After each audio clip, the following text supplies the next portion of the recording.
28장 16절부터 20절까지의 말씀입니다. 마태복음 28장 16절부터 20절까지 말씀, 신약성경 53쪽입니다.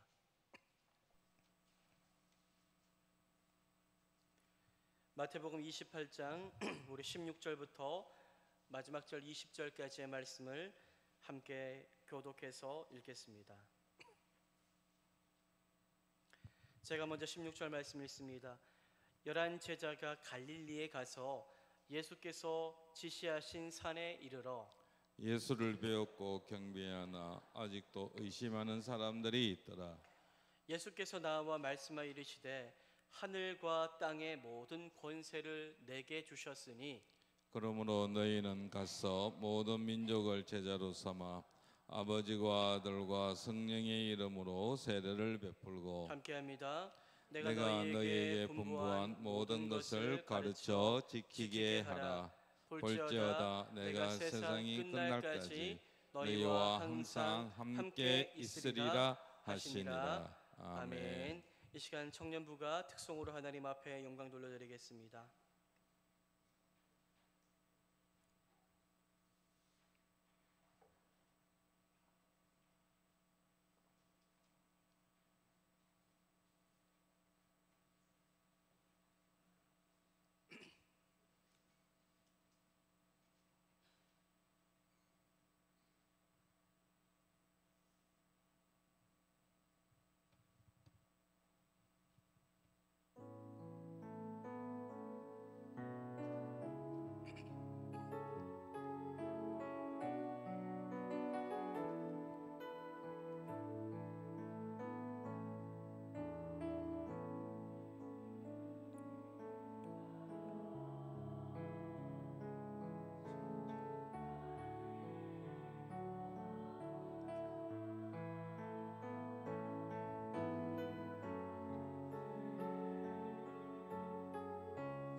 할렐루야. 하나님 앞에 영광 박수 올려드립니다. 주님을 찬양합니다.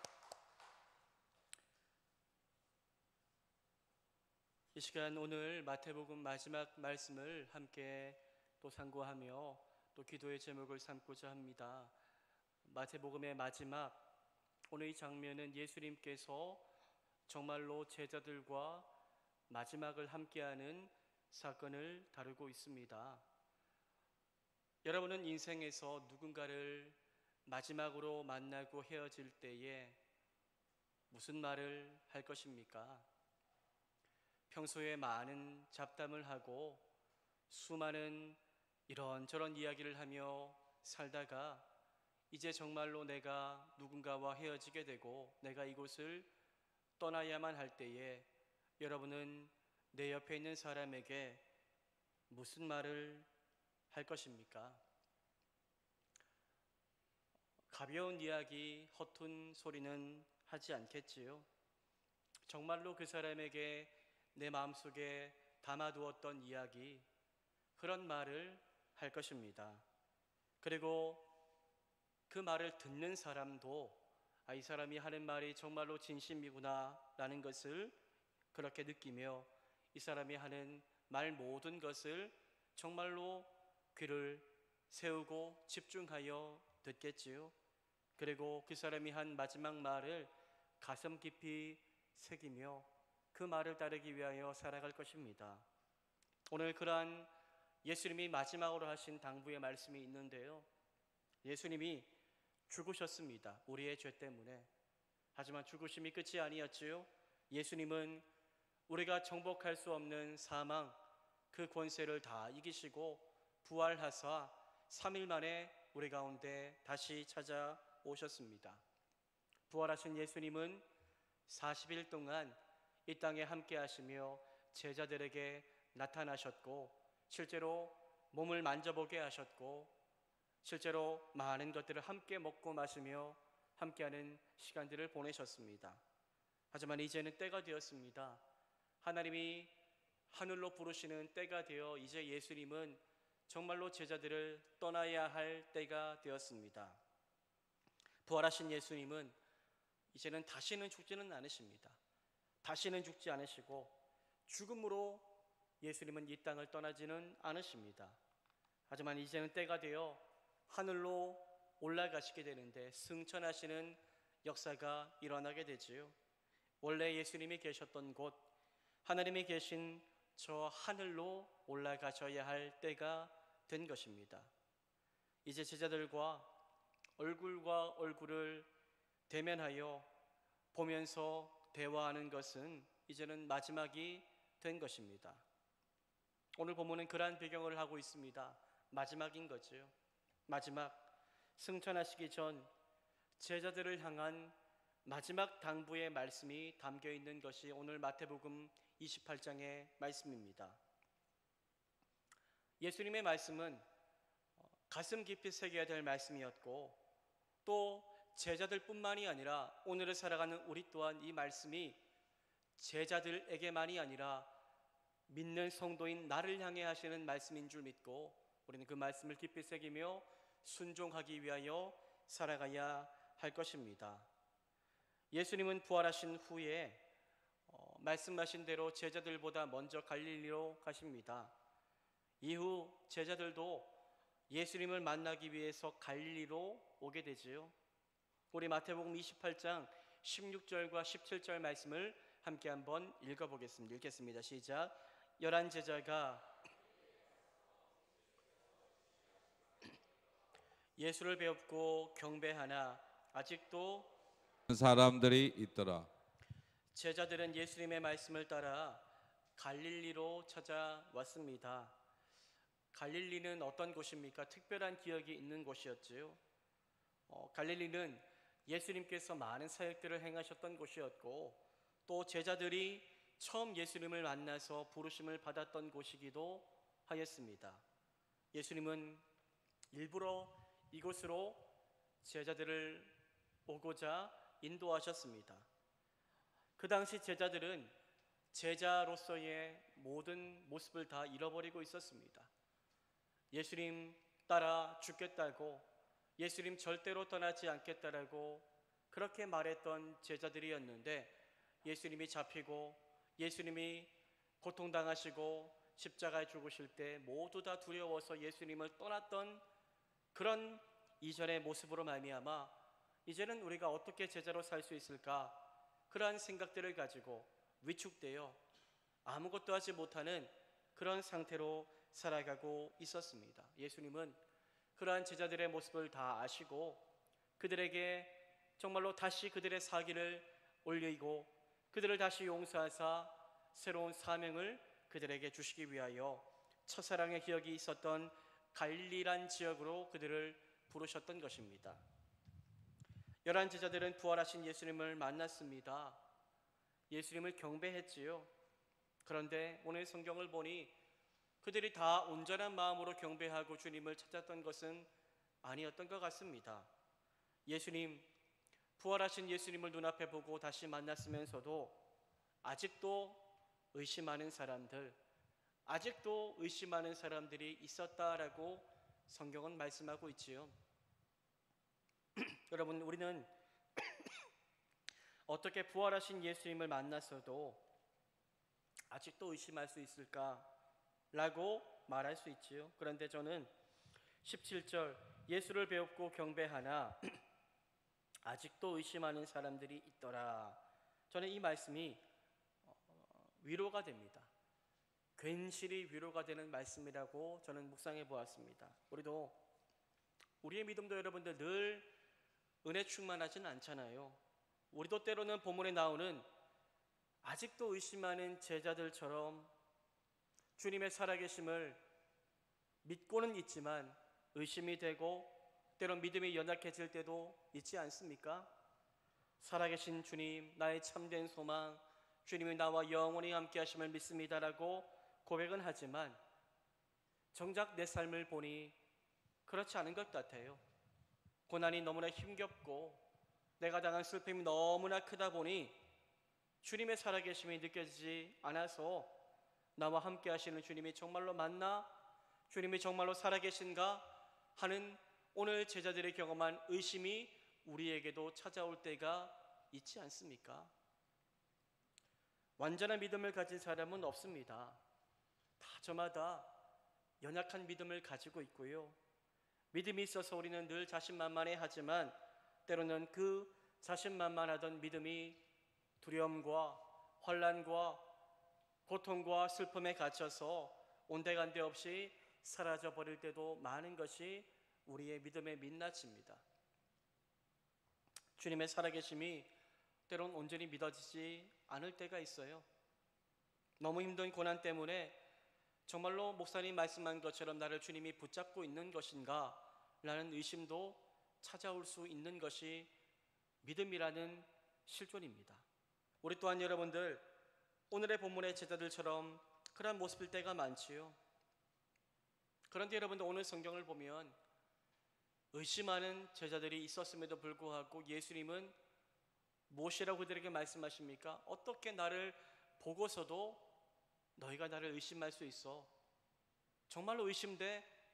큰일 날 믿음이구나 라고 예수님이 혼내지 않습니다. 예수님은 의심하는 제자들을 책망하지 않으셨고 오히려 그 제자들에게 무엇을 주십니까? 위대한 사명을 그들에게 안겨다 주십니다. 예수님은 그렇게 의심하던 제자들에게 도리어 너희들이 이제 앞으로 나를 위하여 해야 될 일이 있다. 너희들이 이것을 위해서 살아야 된다라고 말씀하십니다. 여러분들 이것이 예수님이 일하시는 방식인데요. 우리 또한 완벽하기 때문에 주님의 사명을 우리가 감당하는 것이 아닙니다. 여기 완벽한 사람 아무도 없습니다. 완벽한 사람 아무도 없어요. 목사의 직분을 완벽하게 감당할 수 있기에 서 있는 것이 아니고 여러분들이 맡겨진 모든 직분도 목사님 저는 그 직분 감당할 자격이 없어요. 능력이 없어요. 다 능력 없어요. 오늘 제자들도 그랬어요. 하지만 우리의 능력이 아니라 주님이 능력을 주시기 때문에 그 모든 것들을 감당할 수 있는 것입니다. 이것이 주님이 지금까지 일하시는 방식입니다. 나는 목사로서 자격이 부족해. 나는 직분자로서 자격이 부족해. 이렇게 생각할 때가 한두 번이겠습니까? 누구나 다 그럴 수 있습니다. 부족하지 않은 사람 아무도 없습니다. 그런데 여러분, 우리가 부족하지 않아서 주님의 사명을 감당하는 것이 아님을 기억하십시오. 내가 완벽해서 주님의 사명을 감당한다면 도리어 그것이 우리에게 올무가 될 것입니다. 나를 의지할 것이고 부족하지 않은 나를 드러내고 자랑하려고 하겠지요. 우리가 완전해야만 주님의 사명을 감당할 수 있다면 이곳에 주님의 사명을 감당할 수 있는 사람 한 사람도 없습니다. 우리의 사명은 내 힘으로 감당하는 게 아닙니다, 여러분. 사명은 주님이 내게 안겨다 주신 주님의 권세를 가지고 이루어가는 일인 줄 믿으시기를 바랍니다. 내 힘과 내 능력과 내 지혜가 아니라 주님이 주신 능력으로 사명을 감당할 때에 온전한 은혜가 임할 수 있음을 기억하시기를 바랍니다.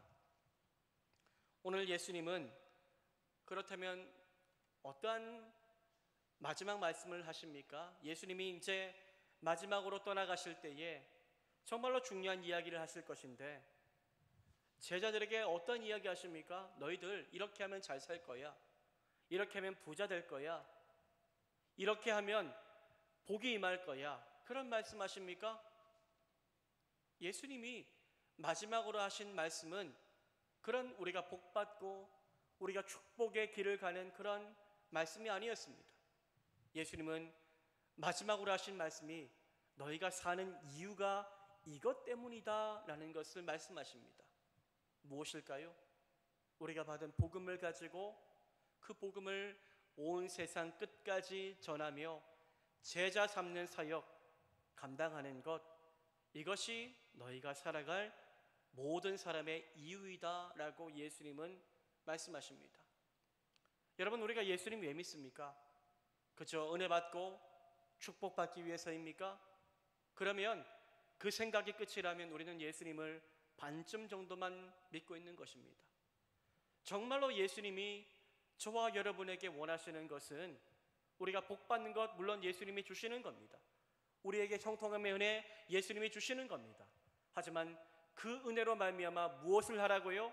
내가 만난 예수, 내가 발견한 복음의 능력을 나만 알고 끝나는 것이 아니라 그 복음의 능력을 알지 못하는 사람들에게 가서 제자 삼는 사명 감당하라고 우리를 모두 다 불러주셨다는 사실을 기억하시기를 바랍니다.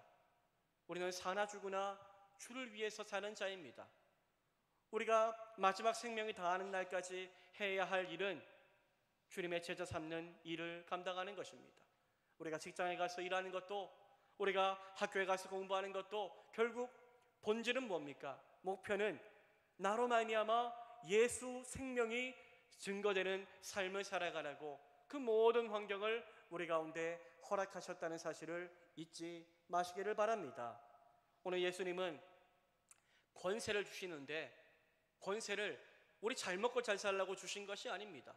하늘과 땅의 권세를 가지고, 예수님이 주신 권세를 가지고 이 땅의 모든 악한 것들을 물리치고 예수 생명 복음 전하라고 우리를 불러주셨다라는 그 사실을 우리가 항상 기억하며 살아가야 될 것입니다.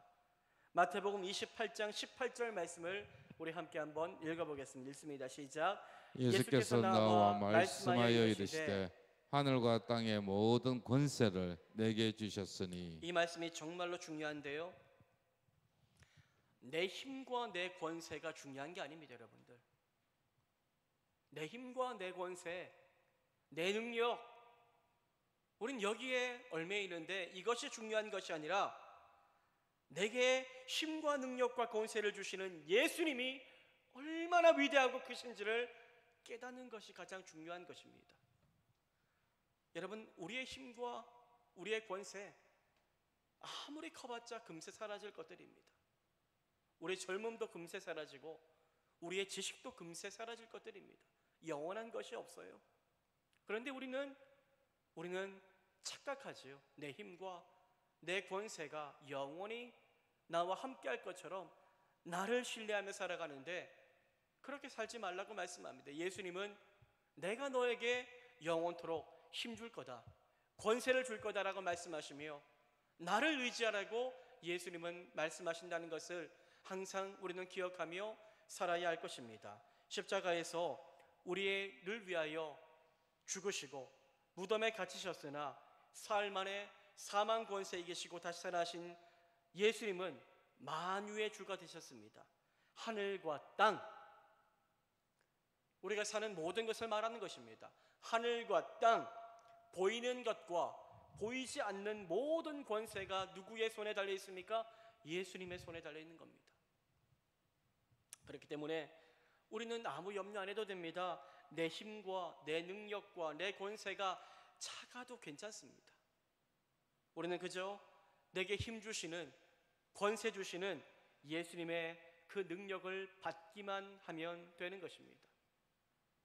우리가 제자로서 이 세상을 살아가고 또 세상 가운데서 복음을 전하며 살아가는 모든 일은 내 힘으로 되는 것이 아니라 주님의 권세 아래에서 이루어진다는 사실을 항상 기억하며 하나님 내게 주님의 권세를 날마다 부어주셔서 주의 사명 온전히 감당할 수 있도록 힘과 능력을 부어달라고 날마다 기도하며 살아가시를 바랍니다.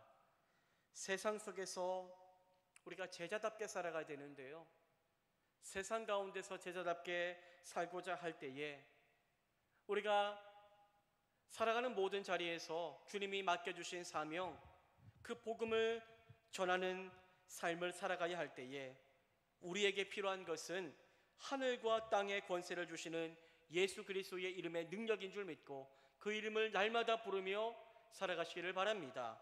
그래야 할 때 주님의 강력한 권세가 우리 안에 임하여, 우리는 약해요, 우리는 부족해요.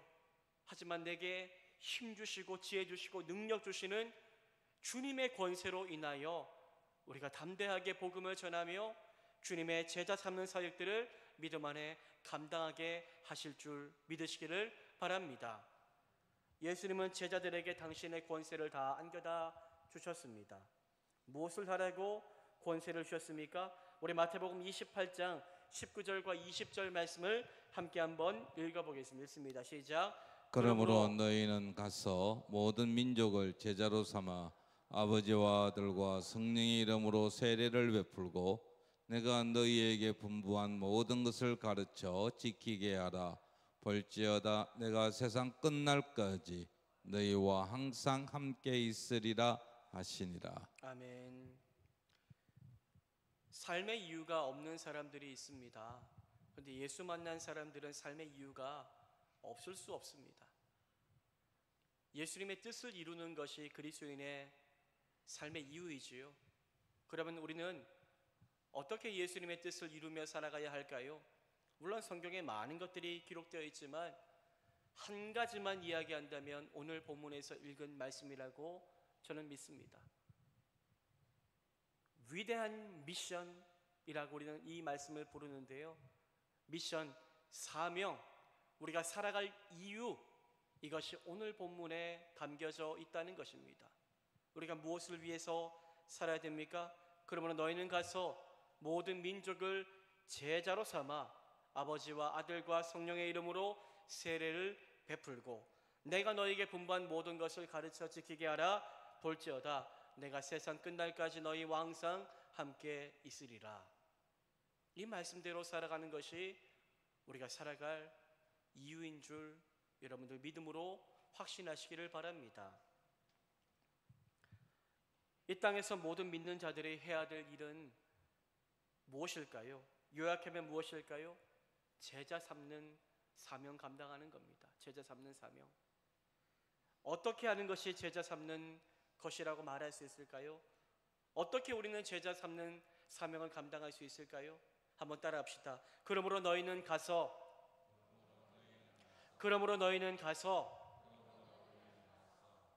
가장 먼저 예수님은 우리를 향해 가라고 말씀하십니다. 가라. 여러분, 복음 전파는 어떻게 해야 될까요? 기다린다고 되는 것은 아닙니다. 복음 전파는 그저 기다리고 때가 되기만을 기다리는 것은 아닌 것 같습니다. 복음 전파는 담대하게 가야 하는 것입니다. 길이 없어도 그 길을 개척하며 가야 하는 것이지요. 복음 대상자를 향해서 우리가 담대하게 나아가야 하는 것입니다. 수동적이 아니라 능동적으로 복음을 들고 가서 전해야 하는 것입니다. 그리할 때에 기적이 시작됩니다. 기적이 언제 시작될까요? 우리가 믿음으로 순종할 때에, 주님의 말씀에 순종할 때에 기적이 일어난다는 사실을 기억하며, 순종하기 전 많은 의심이 찾아오고, 순종하기 전 인간적인 생각과 방법들이 많이 떠오르지만 그 모든 것들 다 내려놓고 뭐 할 때요? 순종하기 시작할 때에 주님의 기적이 시작된다는 사실을 기억하며, 여러분, 우리의 사명이 많이 잘 살고 이 땅에서 잘 살고 이 땅에서 부귀영예를 누리는 것이 아니라 정말로 주님 위하여 한 영혼 살리는 것이 우리의 사명인데, 그 사명 위하여 여러분들 믿음으로 담대하게 나아갈 수 있는 은혜가 임하게 되기를 축복합니다. 여러분들 생각만 하지 마시고 복음을 전한 그 사람에게 나아가십시오. 그리고 복음을 담대히 전하시기를 바랍니다. 하늘과 땅의 권세를 주신 예수님께서 우리의 말과 우리의 행동 가운데 놀라운 권세와 능력을 주셔서 한 사람이 변화되는 놀라운 은혜를 우리의 눈으로 보게 하실 줄 믿습니다. 다시 한번 따라하겠습니다. 모든 민족을 제자로 삼아, 모든 민족을 제자로 삼아. 어떤 민족을 제자로 삼으라고 말씀하십니까? 모든 민족. 유대인들만이 아니었지요. 모든 민족을 제자로 삼아. 이 말씀은 여러분들 이해하지 못할 말씀입니다. 그 당시 제자들은요, 이스라엘의 하나님이라고만 여겼던 그들이 예수님이 갑자기 마지막으로 이스라엘 사람들뿐만이 아니라 모든 민족을 제자로 삼아라 라고 하시는 이 말씀은 한 번도 상상하지도 못했고 이루어질 것이라고도 생각하지 않았던 말씀이었습니다. 그런데 예수님은 이것이 하나님의 뜻이다 라고 말씀합니다. 제자들의 생각을 깨뜨리는 예수님의 말씀이었지요. 복음은 특정한 민족에게, 특정한 사람에게 한정된 능력의 말씀이 아닙니다. 우리 또한 여러분들 복음을 전할 때에 어떻게 누구에게 복음을 전해야 될까요? 저 사람은 불교니까, 저 사람은 평생 예수 믿는 사람 싫어했으니까 안 될 거야 라고 생각하며 복음 전하는 것을 제한하고 내 마음대로 그 복음 전하는 것을 끊으면 안 된다는 것입니다. 그렇죠? 안 된다는 것입니다. 우리나라도 여러분들 조선시대 때 복음을 얼마나 배척한 나라였습니까? 얼마나 우리나라가 영적으로 척박한 나라였습니까? 무당과 수많은 우상과 유교와 그리하여 복음을 절대로 받아들이지 않으려고 했던 나라가 바로 우리나라였습니다. 우리나라만큼 척박한 나라가 없었지요. 선교사님들이 미국과 호주와 수많은 곳에서 복음 들고 이 땅에 찾아왔습니다. 그런데 문전박대를 당했지요. 어떠한 선교사님은 배를 타고 이 땅에 내리자마자 죽음을 당하기도 할 정도로 우리 이 땅은 복음에 척박한 땅이었습니다. 하지만 수많은 선교사님들은 그래도 포기하지 않지요. 이 척박한 조선 땅이 주님이 가서 복음 전하라고 하신 축복의 땅이 될 줄 믿고 그들은 어떠한 어려움 속에서도 생명 다해 복음을 전하고자 하였습니다. 겨우 이 땅에 발을 딛고 학교를 짓고 병원을 짓고 복음을 전하며 수많은 복음의 눈먼 자들을 향하여 복음을 전함으로 그들의 눈이 점점 떠지게 하였던 것입니다. 그 결과 오늘날 이렇게 많은 사람들이 예수를 믿고 제자가 되었습니다. 수많은 교회들이 이 땅 위에 세워지게 된 것입니다. 그렇게 우리는 인간적인 생각으로 포기하지 말아야 됩니다. 하나님이 포기하지 않으신 이 대한민국에 이러한 놀라운 축복의 은혜를 주신 기적의 역사가 일어났다는 사실을 기억하며 우리 또한 절대로 우리 눈앞에 있는 사람들 포기하지 말고 그들에게 생명의 복음 전하며 그들을 예수께로 인도하기 위하여 온 힘을 다해 마지막 생명 다하는 그날까지 살아가야 됨을 기억하시기를 바랍니다. 아버지와 아들과 성령의 이름으로 세례를 베풀고 라고 말씀하는데요, 여러분, 세례는 어떻게 받을 수 있지요?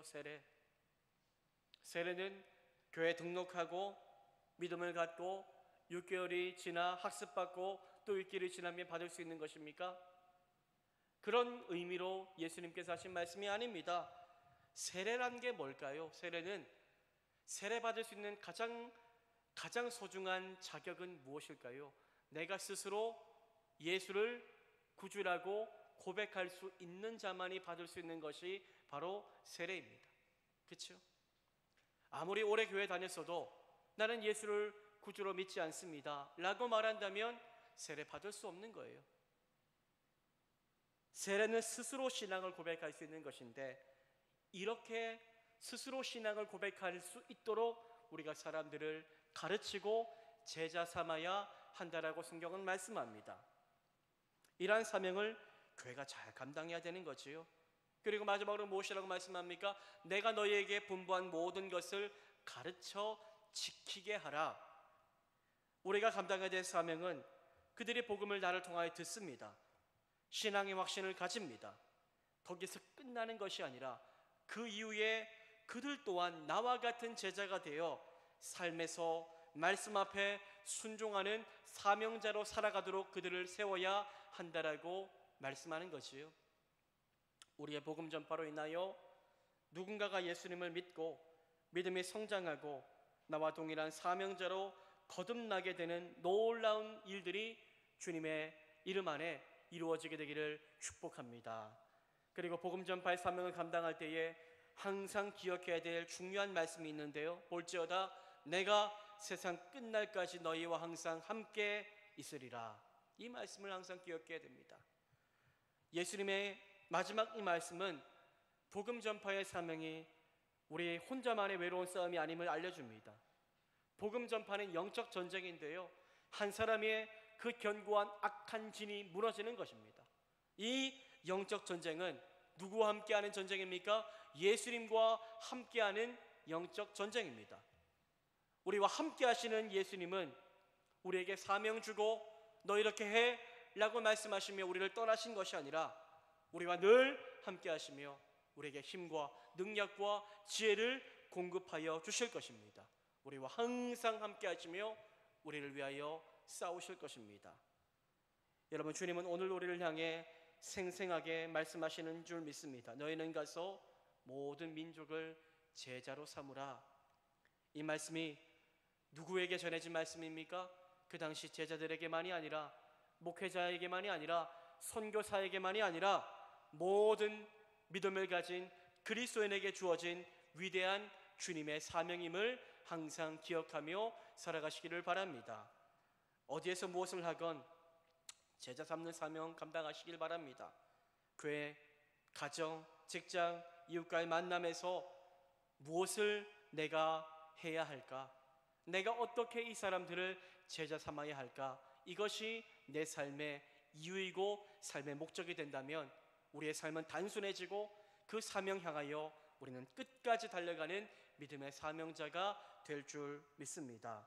나는 부족하고 약해도 하늘과 땅의 권세를 가지신 예수님이 나와 함께 하시며 내게 능력 주신다는 것을 기억하며 함께 제자 삼는 사명 감당하는 사랑하는 모든 주님의 권속들 되시기를 축복합니다. 이 시간 함께 우리 찬송하며 함께 기도하기를 원합니다. 우리 갈릴리 마을 그 숲속에서 함께 찬양하며 나가겠습니다.